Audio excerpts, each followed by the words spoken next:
Hi, everybody. Another lovely Thursday. We've had tornadoes hit down near Ottawa, and so it's we're fine, and it's been a little bit thrilling all day today. I'm sure some of you, especially in Nashville, have had that experience as well. I have a couple of questions. One from Jennifer Butler, and she says, I've been reading The Way of the Master and came across the section titled Linking Heaven and Earth. I don't know that book, Jen, but I'll do what I can with this one. And when we are able to perceive and observe a flow of energy moving through us, does that experience bridge the gap, as he says, the person who's writing this book, between heaven and earth? And at that point, are we the master that he is talking about? Well, I think I'll do this in a bit of a section. I hope everybody can hear me here. Yep, I did.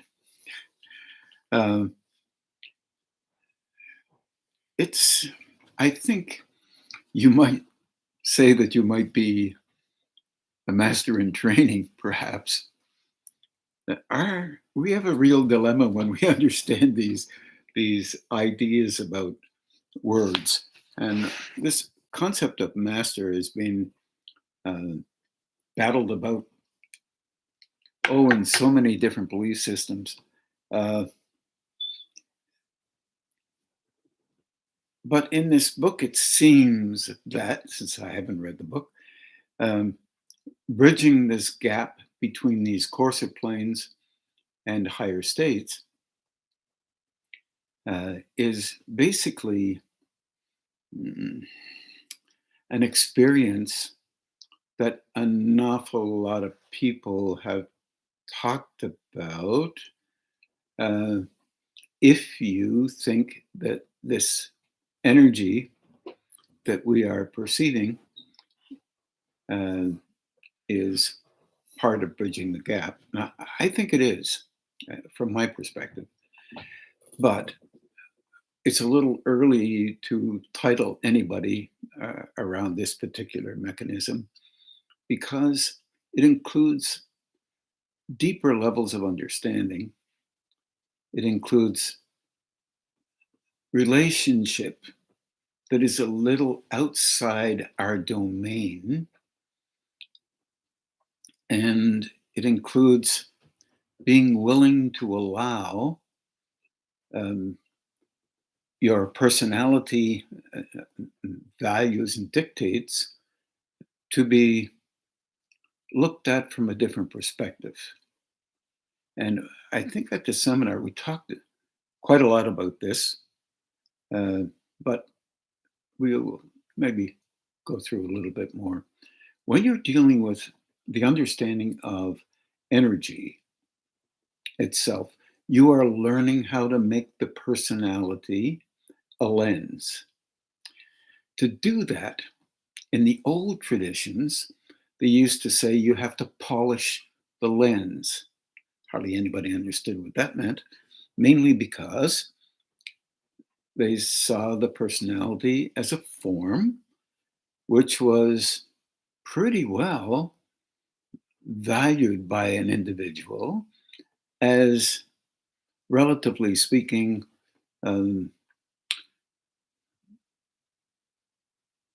so valued that anything that didn't quite agree with how the personality thought, any individual's personality, that then it was that other people were not valued.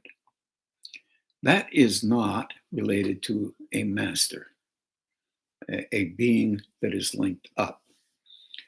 A personality that begins to notice energy in any way, and I've said this many times, has started to allow themselves to begin to understand the purpose of a personality totally differently than what they already had been taught.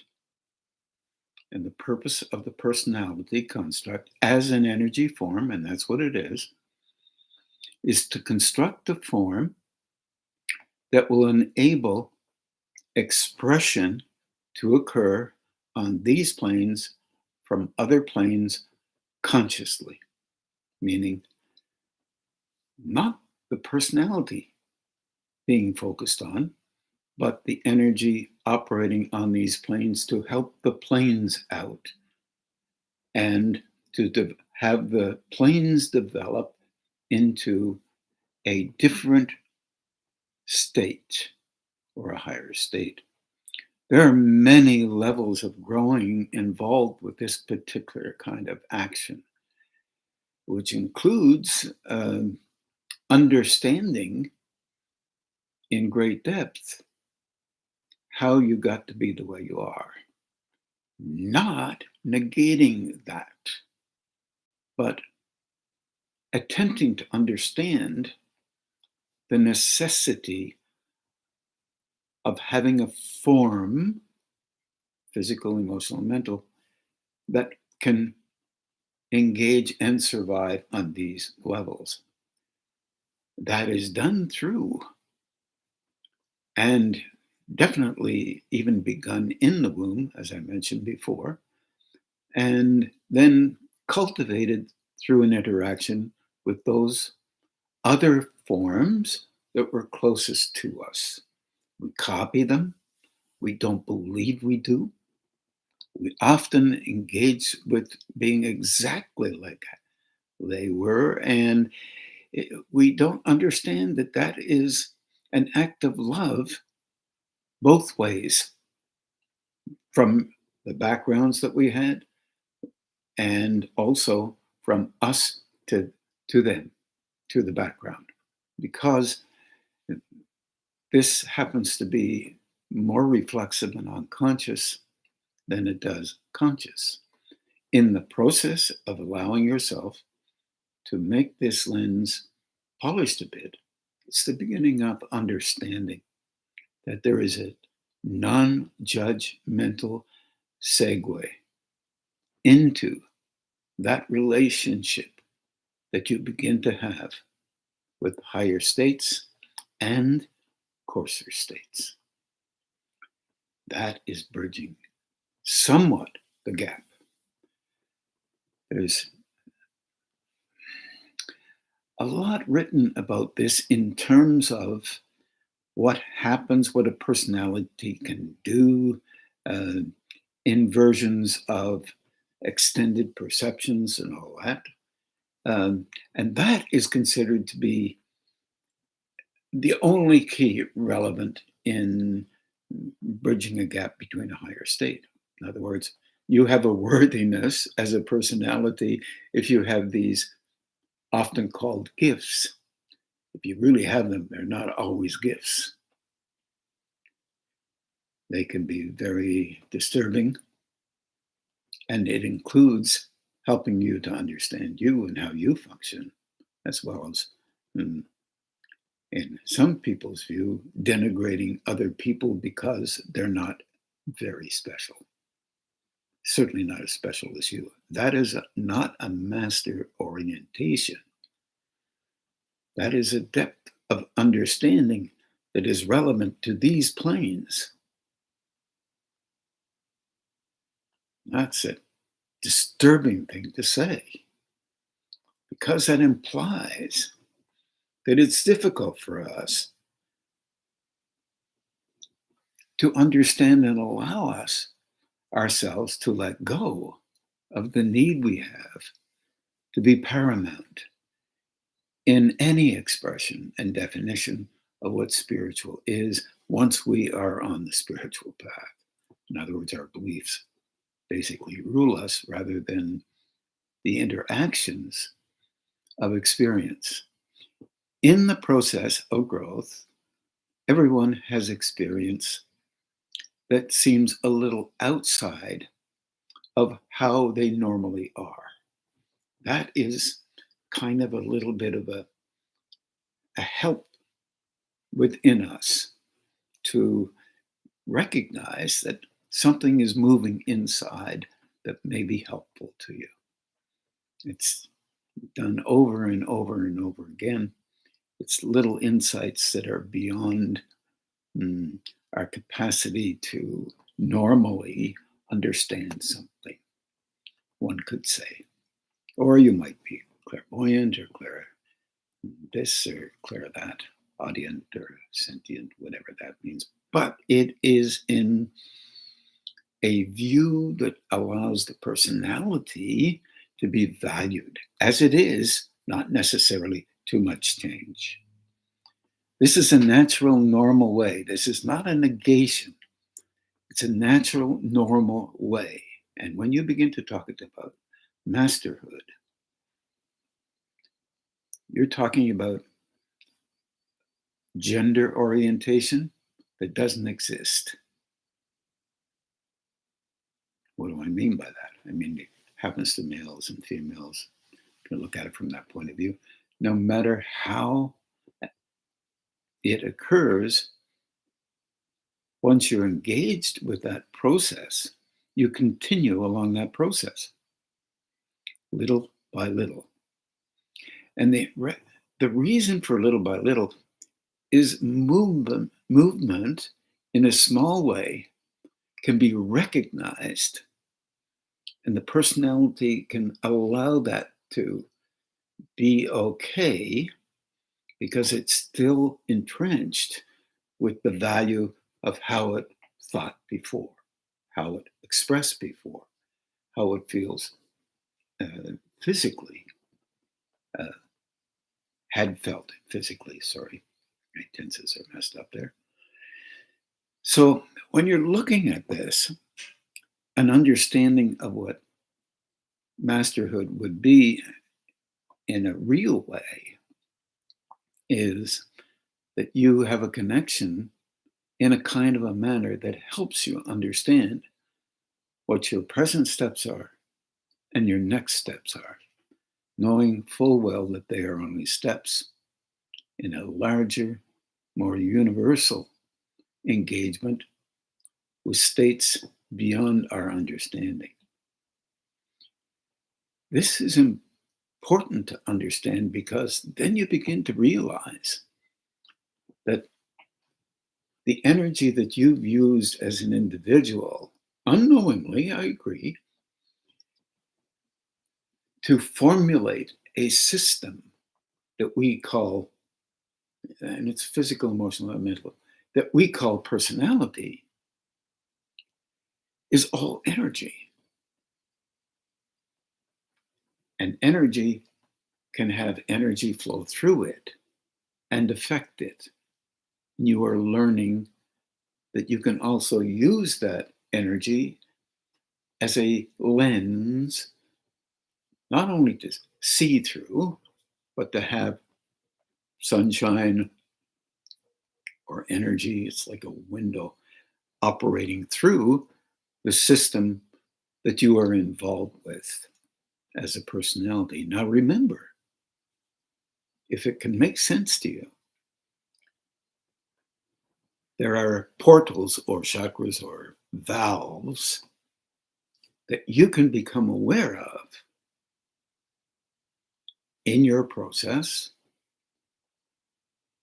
either through understanding your personality or direct perception, subtle perception, that show you where that energy is coming through and the relative levels of those centers or valves or chakras, Sephiroth, and recognition of them interacting with each other in a movement towards broadening each and every one of them gently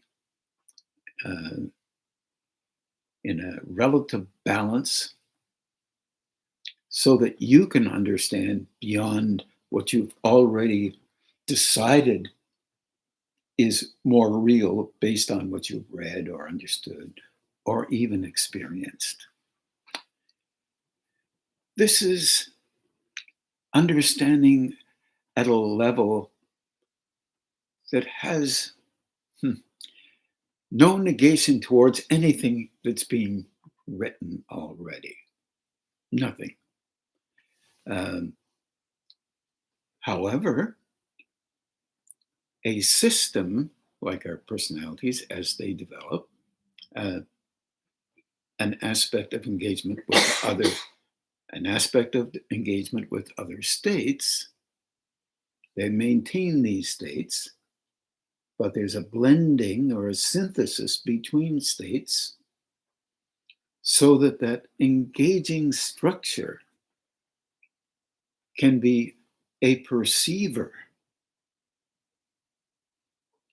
by the individual who is synthesizing states or gently engaging with other states relatively slowly. It's heavy on the relatively slowly, so that the system can understand that there are different levels than just close to the personalized physical, emotional, mental system, so that those levels can also operate through you and you can be aware of them.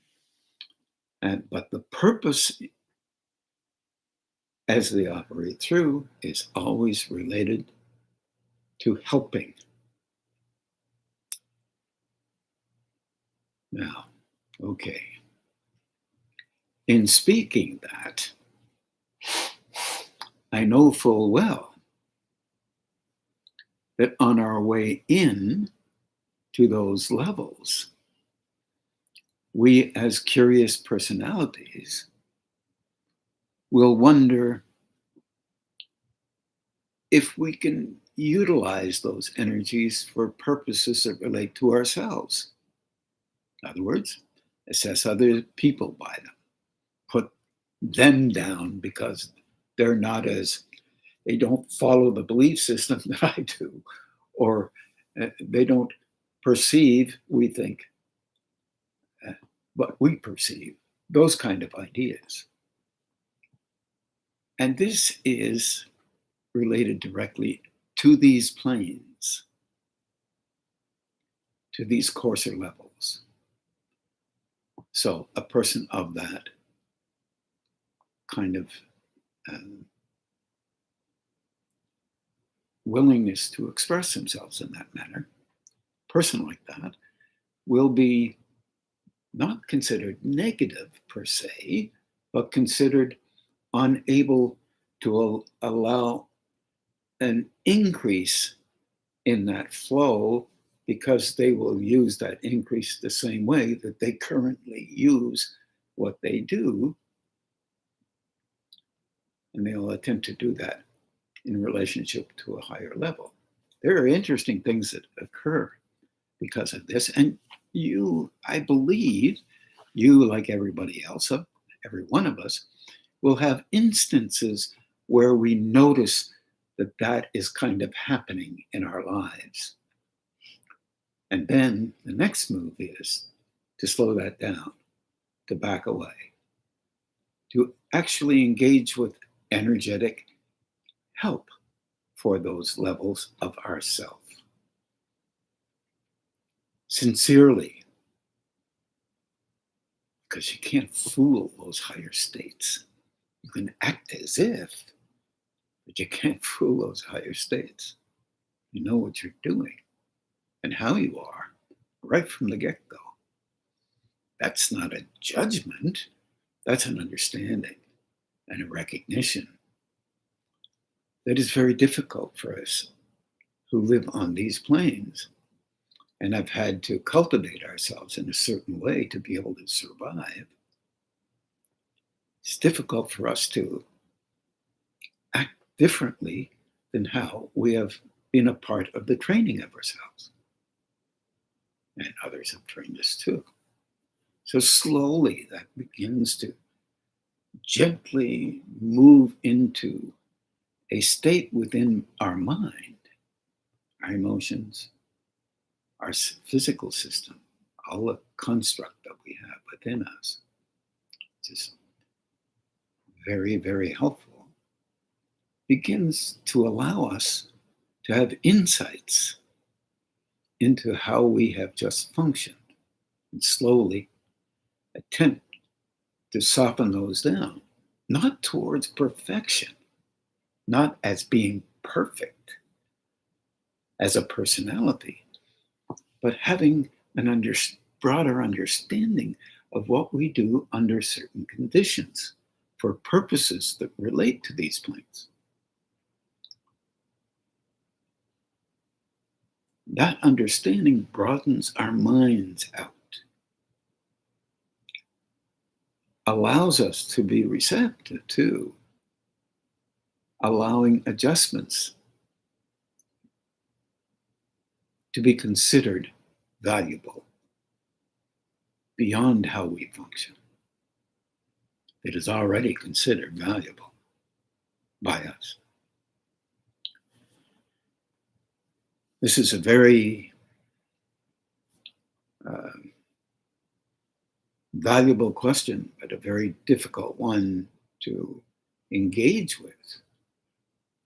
Because in the traditional sense of the difference between heaven and earth, heaven is a word, earth is a word, between these higher states and these coarser planes where we have to be able to function in certain ways to make some sense of them. And we do that the best we can relative to our own way of seeing things. Through this increase in flow, in energy, we slowly prepare ourselves to have it be okay to understand not only ourselves, but others better. It doesn't mean that we're going to be perfectly non-reactive. But being honest with the reactions that are there, you see that that's on us. Soften it down. Yeah. Someone else was in the room and they did something that was akin to what we normally would react to. Therefore, we reacted. That's us reacting. We do these things to enable us to survive in a manner that creates a sense of valued outline around us. I often call that images. We protect our own images of ourselves. Yes, that's true. I think so, from my perspective. We do that because it's a reflex to do that on these planes. Whether we do it inside or whether we do it out. If you're fortunate enough to do it only on the inside, and you do it a lot on the inside, it changes your body chemistry. If you do it on the outside, it changes your body chemistry. So what you're trying to do is soften it down so it changes your body chemistry less. So it's softer and you begin to understand, okay, all right. That's interesting. I see where that came from. I understand that that's reasonably normal for me as a personality, one could say. But at the same time, this may not be helpful to me. Certainly, it may not be helpful in relating to others.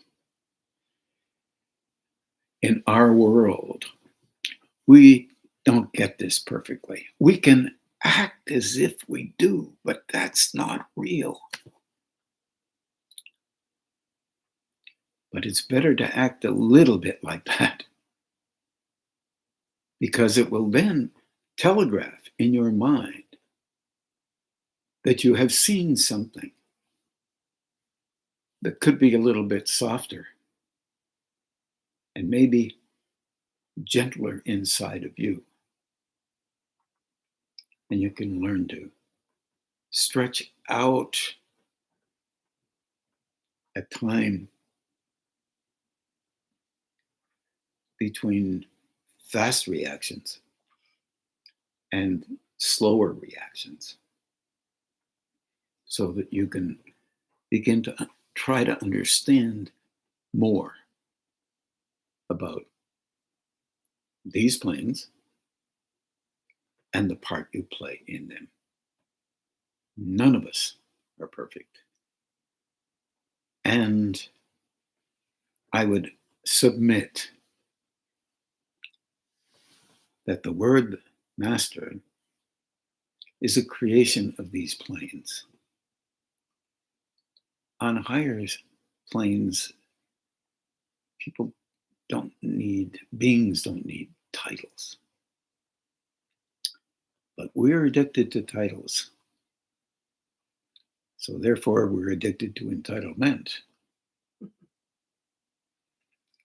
And this is, if you look at it from one point of view, it can be pretty funny. It can stretch your humor a bit. Look at it from another point of view, you will never believe that you're entitled, because that entitlement is related only to a basic version of survival of images that you've created for yourself. You believe you are entitled to those images, and you are, but they're just images. They're like sketches that you've made. And if you paint them pretty,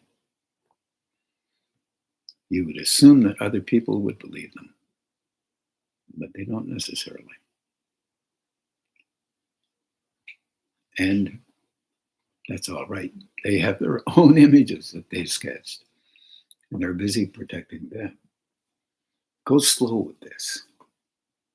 Even in reading books like this, understand that those mastership beings, one could say, are primarily interested in helping others to help themselves while helping them. This makes better sense in the long run.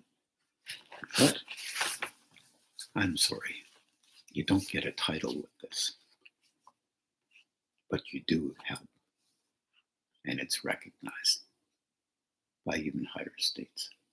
The best you can relative to the you that you've constructed. I hope this helps a little bit, Jen. Let me just make sure that I answered all of your question.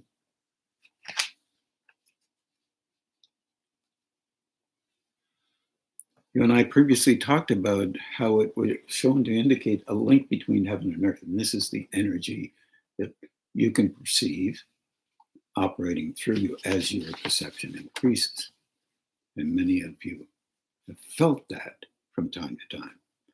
And you mentioned that you had a choice being involved with that link.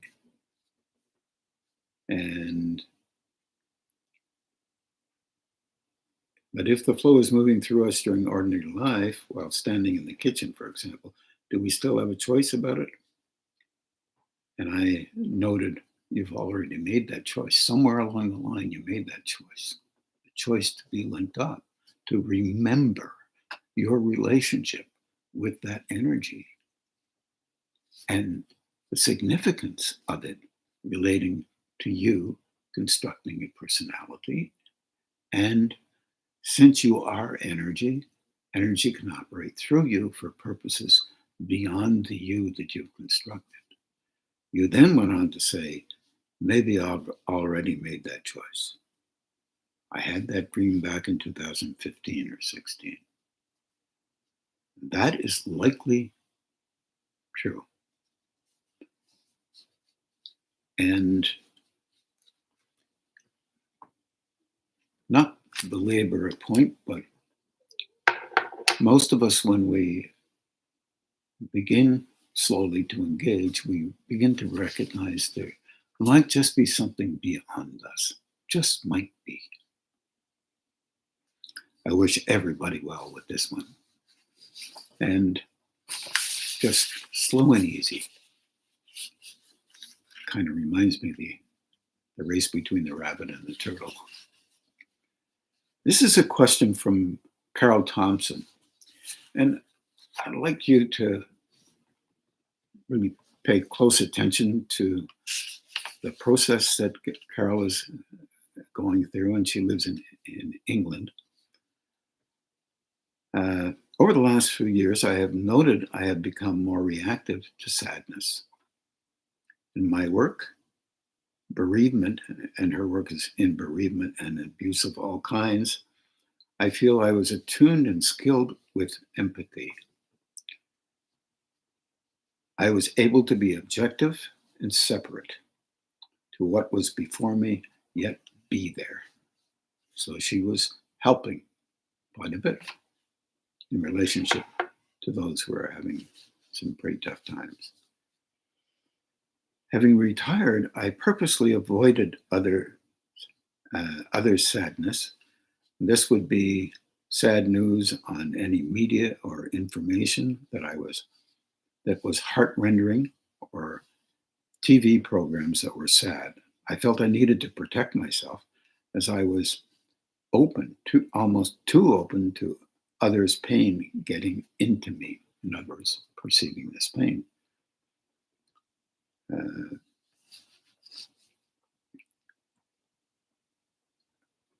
Excuse me. I watched one of your talks, I think May this year, in which you said that your heart is opening. When your heart is opening, you get more emotional. You get more sensitive to emotion. It's true. And there's a period of adjustment that is there. I don't know how long that period lasts. It could last you for the rest of your life. It may last you for a very shorter period because you're adapting very quickly. But nonetheless, it is true. As the heart center opens, remember the heart center affects the solar plexus, the root, gonad center. In other words, it affects your personality all over. Your value, your values, your sincerity starts showing up. If you see something that is, for example, very helpful, someone doing something that is helpful, and there is a relationship with sincerity that's going on in that person, you can have a tremendous flow of energy operating through your emotional center or your heart area that helps you to open a little bit more. And what lies within the heart center is the ability to soften down the emotion. And it is a part of that heart center. By the way, as you have found out, it's also a part of the emotional center, the solar plexus, because you are able to compartmentalize somewhat when you are empathizing with others. When you're not in the same set of circumstance as you were as a therapist, suddenly you're involved with being normal. The image of being a therapist is not there. Now you have to learn how to soften down just a little your engagement with how that energy affects you, because you're not going to necessarily just put it in a box as you did before, so you could empathize with it and be really helpful to those other folks. So slowly, you begin to allow yourself to feel the sincerity, the love of an act. Unfortunately, it opens up the solar plexus more. This heart center does. And it's a major center. It links very much with the mental version of how a person should be, because it's been constructed that way. Root center, gonad center, solar plexus, part of the personality makeup in these planes. And slowly, you can recognize that when those emotions hit you, there's no control in them, but you can talk to them. One thing you can say sounds so simple, but it's very effective. Easy does it. Easy does it. You could say, easy does it, Carol. Come on now. Just gentle. You recognize that what you're being shown is a sincere event. There are actresses and actors. I should say just actors, but out there that can act as if they are the character in a movie. And that is very, very talented. That's a lot of talent. They also can take on that characteristic as a normal individual working in life.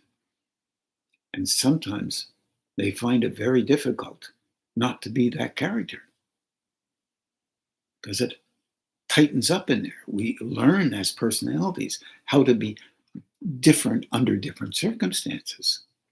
So sometimes it's very difficult for actors to make that adjustment and get back into being them. That's why so many really good actors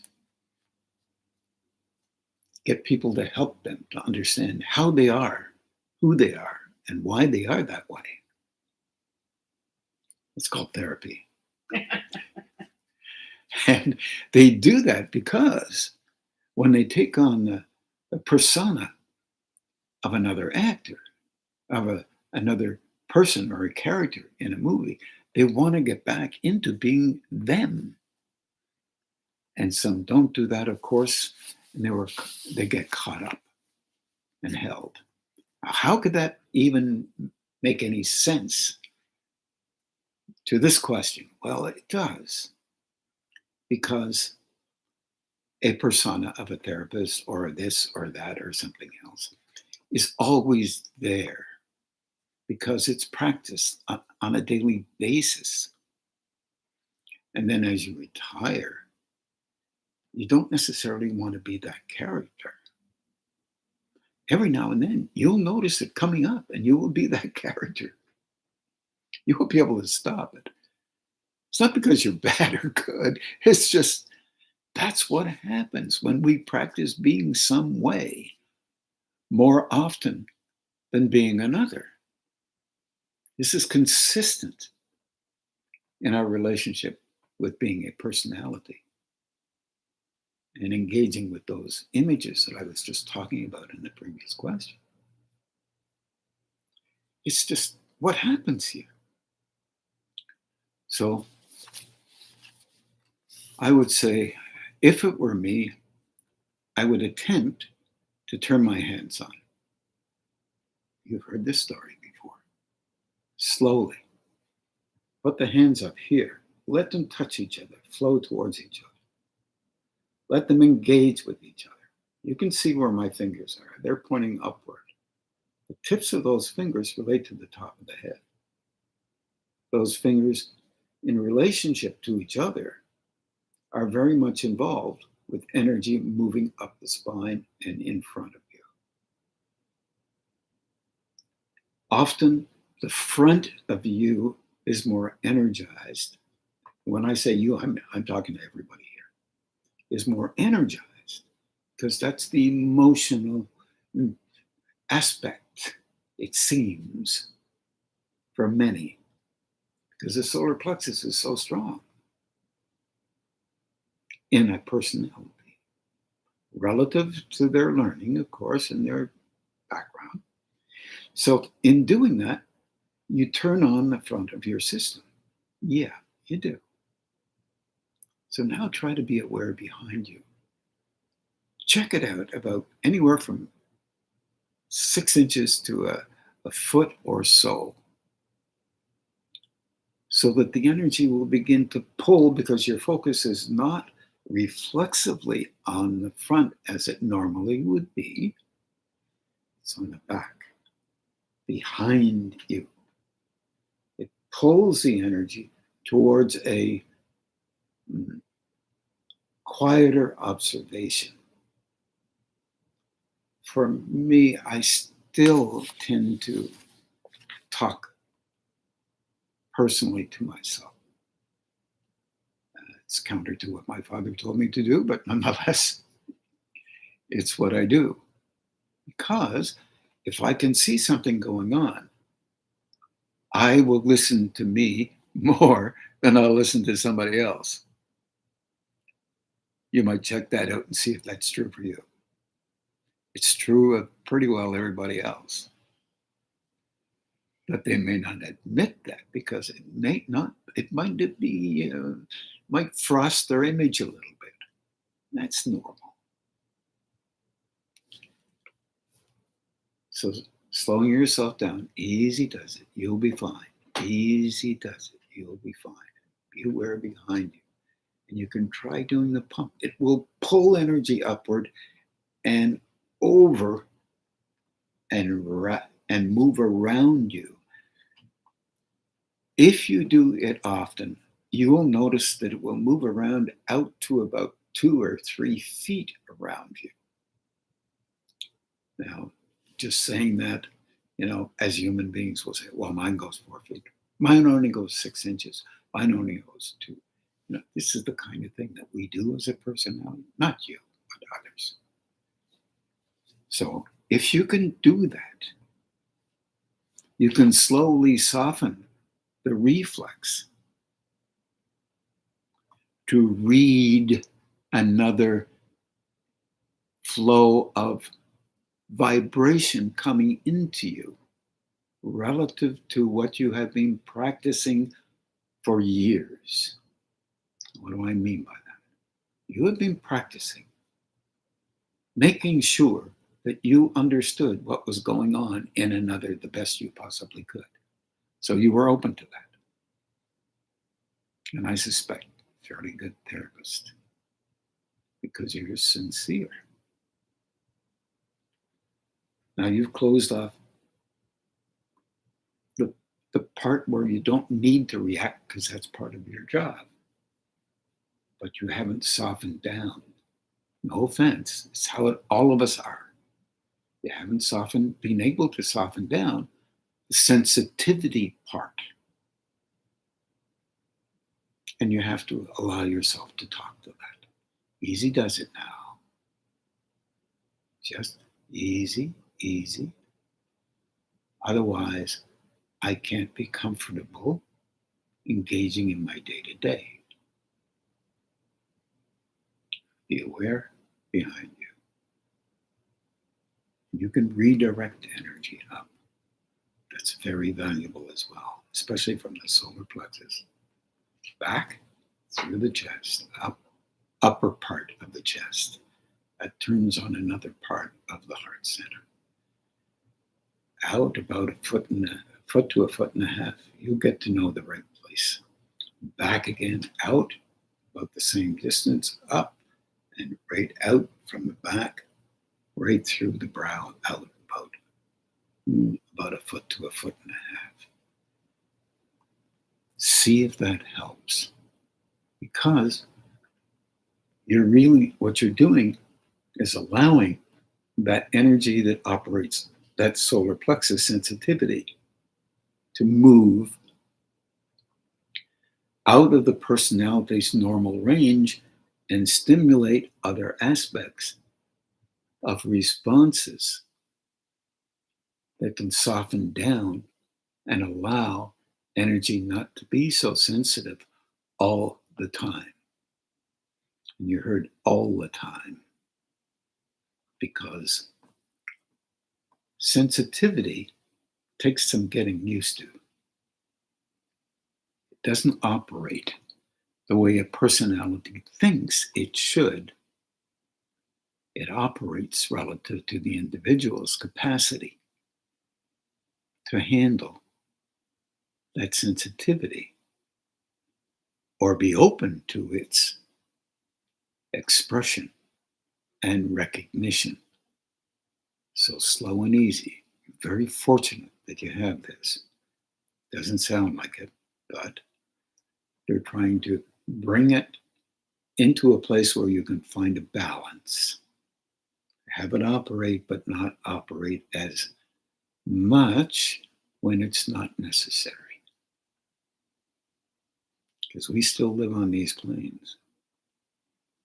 And we have to be reasonably comfortable and comforted by ourselves as we grow. Well, that's what you're learning how to do, and I suspect that you've already figured that one out.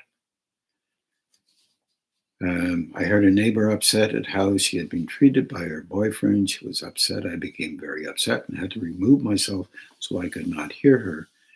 Again, not me. I would normally feel that's life. But really, it wasn't. You see, hearing is the recognition of a vibration that comes into the body. It's a sensory system, comes into the body and goes to the place that is going to make some sense of it.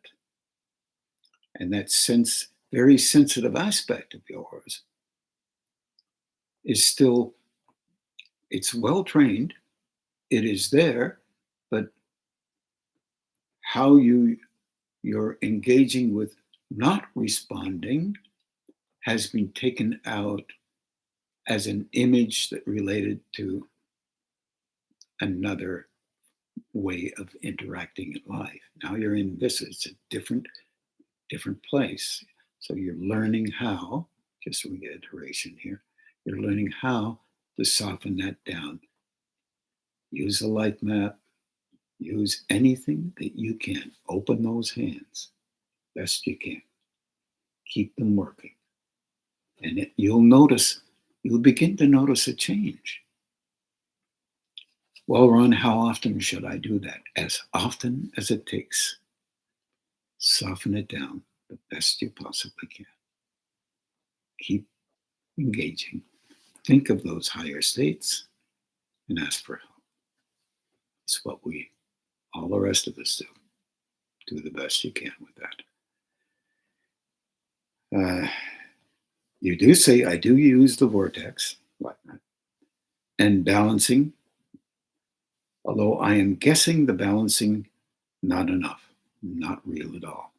Just, it's a combination of intensity that relates, and that's a root center thing, and a will thing, and an emotional thing, where you get to the point where you begin to notice slight changes from the ones that are reflexive. And in the cultivation of this sensitivity that you've had for the purpose of helping others, that sensitivity means that you respond to it. Now you have to learn how to respond to it slightly differently than you did before, because those images could give you a clue as to what you did before, but you don't have to compartmentalize. It's more like, okay, this is where they are. Okay, I don't need to be here. This is where they are. You can ask for transmutation and healing for the energy coming into you. Ask that it be transmuted, healed, and returned wherever it's coming from in a gentle, balanced, and appropriate a manner as possible. Now that will catch that energy because it's coming in on their part and her part in a reflexive manner. She's not automatically sending it to you. Although she does know that you were involved with therapy, it might hit her mind that you might say something that might be helpful. It's not necessary. You can, maybe, if you think you know what that is. Or just, like you said, it's part of living and trying to figure out who you can be around to have a reasonable life. I feel as though this is a key. Sadness is just under my breath and tears just waiting to flow. Hope all is well with you. That is a sense of that sensitivity being there for a purpose other than being involved with therapy. And you have to go slow with this one. Use the idea, make the idea strong that you can ask for transmutation and healing for that energy and ask it to be sent back to wherever it's coming from. In the meantime, be aware behind you and do that redirecting, and it will be helpful. Let me know how it goes. I'm just waiting to see if there's anything else that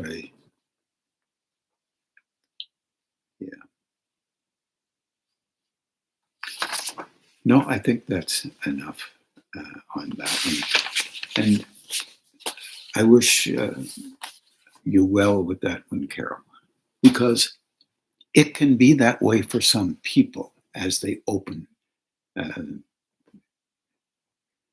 closer to the solar plexus, because there's so much sincerity in there that relates to the solar plexus, letting go a little bit, and the barriers between the heart center and the solar plexus root and gonad centers opening up a little bit more.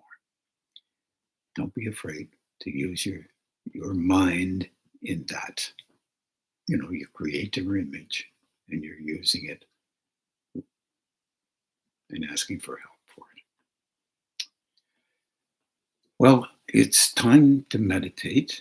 This time I will try desperately not to turn off the audio, and we'll spend roughly about an hour in meditation, and I wish everybody well. Please take care.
Now we'll just begin to do the balancing and the grounding on your own.